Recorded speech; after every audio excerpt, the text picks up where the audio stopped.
হর হর মহাদেব বলে একটা নতুন ব্লগ শুরু করছি। আর কারণটা হচ্ছে আমি আজকে বারাণসীতে একটা খুব সুন্দর প্রপার্টি আপনাদেরকে দেখাতে চাই। এই প্রপার্টিতে আমরা থেকেছিলাম, হোটেলের নাম হোটেল কোকো কাবানা। অলরেডি থাম্বনেল থেকে আপনারা দেখে নিয়েছেন। অপূর্ব সুন্দর এই প্রপার্টি। এখানে বসার জায়গা এবং তার সঙ্গে শোয়ার ঘর দুটোই আলাদা আলাদা একসঙ্গে অ্যাটাচড, যেটা আমার খুব ভালো লেগেছিল। প্রপার্টিটা আপনাদেরকে ডিটেলসে দেখাবো। আর এই প্রপার্টিটার লোকেশনটা খুব মেজর জায়গার খুব কাছে হলেও একটা কলোনির ভেতর থাকাতে কিন্তু খুব পিসফুল। তাই আমার মনে হয়েছে এই প্রপার্টিতে থাকলে আপনাদের খুব ভালো লাগবে। চলুন আর দেরি না করে শুরু করা যাক হোটেল কোকো কাবানা।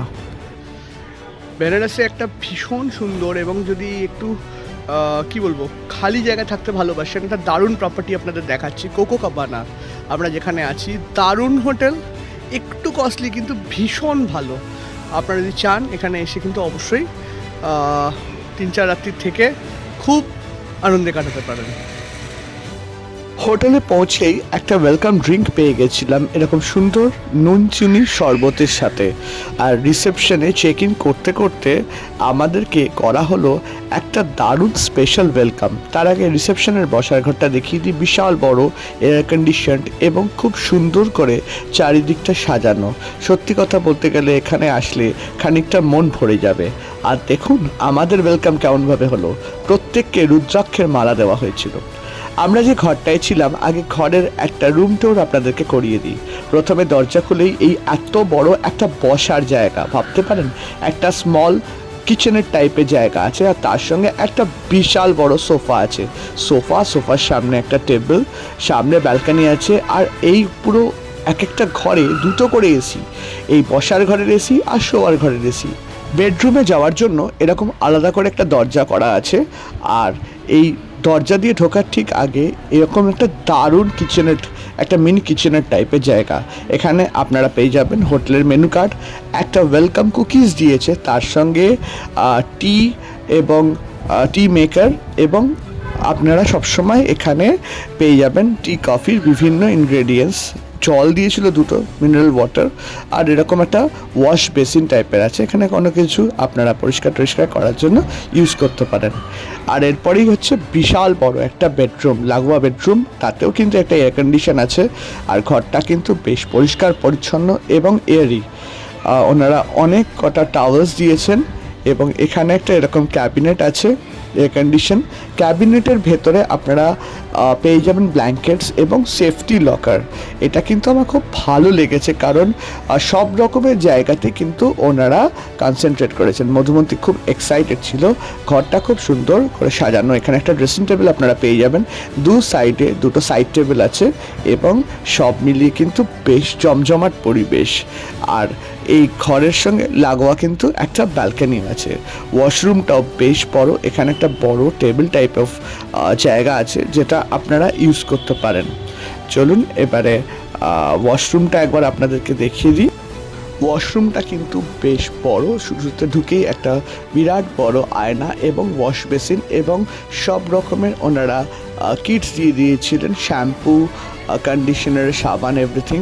আর এখানে সেপারেটলি একটা শাওয়ার এনক্লোজার করা ছিল, যেটাও কিন্তু বেশ সুন্দর। এবং এখানকার পুরো জিনিসটা কিন্তু খুব সাজানো গোছানো। আর গোধুলিয়া থেকে মাত্র 1.5 কিলোমিটার দূর হওয়া সত্ত্বেও জায়গাটি খুব সুন্দর। একটি ব্যালকনি আছে এবং ব্যালকনি থেকে আপনারা দেখতে পাবেন যে পরিবেশটা কিন্তু খুব শান্ত পরিবেশের একটা জায়গা, কারণ এটি একটি কলোনির ভেতরে, যেটা আমার খুব ভালো লেগেছে। হোটেলের লোকেরা খুব কনসিডারেট এবং আপনারা যখনই কোনো টোটো বা অটো অথবা গাড়ি চাইবেন, ওনারা কিন্তু বিনা দ্বিধায় হাসি মুখে আপনাদেরকে ব্যবস্থা করে দেবেন। এখান থেকে সারনাথ বলুন বা বিভিন্ন ঘাট অফ বারাণসী যেটাকে বলে, সেগুলো সবই কিন্তু বেশ কাছাকাছি। আমি এই মুহূর্তে আপনাদেরকে নমোঘাট দেখাচ্ছি, খুব সুন্দর লেগেছিল এখান থেকে। আর তারপরে এখান থেকে কিন্তু গোধুলিয়া মাত্র 2 কিলোমিটার। আর সেখান থেকে একটু এগিয়ে গেলেই এরকম গঙ্গায় করে আপনারা গঙ্গেবক্ষে ঘুরে বেড়াতে পারবেন। আর চলে আসি এবার হোটেলের খাওয়া দাওয়ায়। ব্রেকফাস্টটা কিন্তু ঢালাই ব্রেকফাস্ট ছিল। প্রথমে দেখাই আপনাদেরকে, নানা রকম ফল ছিল, পেঁপে ছিল, আপেল ছিল, তাছাড়া এখানে দেখতে পাচ্ছেন স্মাইলিস দিয়েছিল এবং তার সঙ্গে পাস্তা ছিল, বিভিন্ন রকম সস, এবং তার সঙ্গে ছিল আমাদের অত্যন্ত প্রিয় কর্ন, আর তার সঙ্গে পোহা ছিল, আর বিভিন্ন রকমের সরঞ্জাম ছিল যেটা দিয়ে আপনারা মিক্স করে খেতে পারবেন। ইংলিশ ব্রেকফাস্টেরও ব্যবস্থা ছিল, যেখানে আপনারা কেলগস কর্নফ্লেক্স সব পেয়ে যাবেন এখানে খুব সহজেই। এবারে চলে আসি ছোলা বাটোরা, যেটা কিন্তু সত্যি কথা বলতে গেলে এক কথায় লাজবাব ছিল। তার পাশেই দহি এবং তার সঙ্গে পরোটা ছিল এবং বিভিন্ন রকমের বান ছিল, যেটা কিন্তু সত্যি খুব সুন্দর ছিল। ব্রেড বাটারের এখানে অপশান আছে, যেটা কিন্তু খুব সুন্দর। হ্যাঁ, প্রথমেই বলে রাখবো যে আমাদের এই হোটেলটা কিন্তু ভেজিটেরিয়ান হোটেল, কিন্তু প্রত্যেকটা ভেজিটেরিয়ান ডিশ প্রচণ্ড ভালো ছিল। আর এই ছিল আমার ব্রেকফাস্ট, যেটা দেখলেই যে কোনো সময় লোভ লাগতে পারে। আর এখান থেকে বাবা বিশ্বনাথের মন্দির দর্শন করতে গেলে মাত্র 5 মিনিট। এখান থেকে কিন্তু বারাণসী স্টেশনও খুব কাছে, আপনারা একটা টোটো করে আরামসে পৌঁছে যেতে পারেন।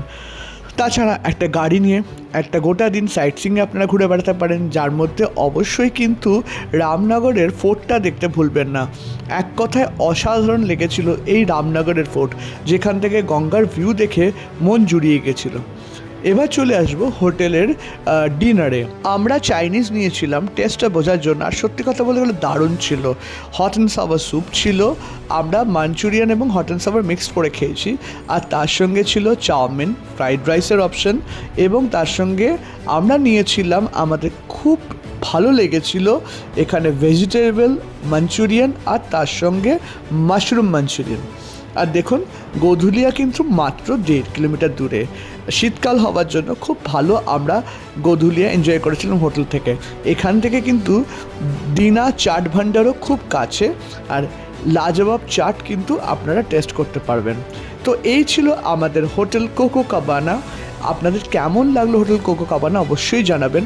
আমরা booking.com থেকে বুক করেছিলাম বলে হোটেলটা কিন্তু আমরা 4,500 টাকা করে রুম রেন্টে পেয়েছিলাম।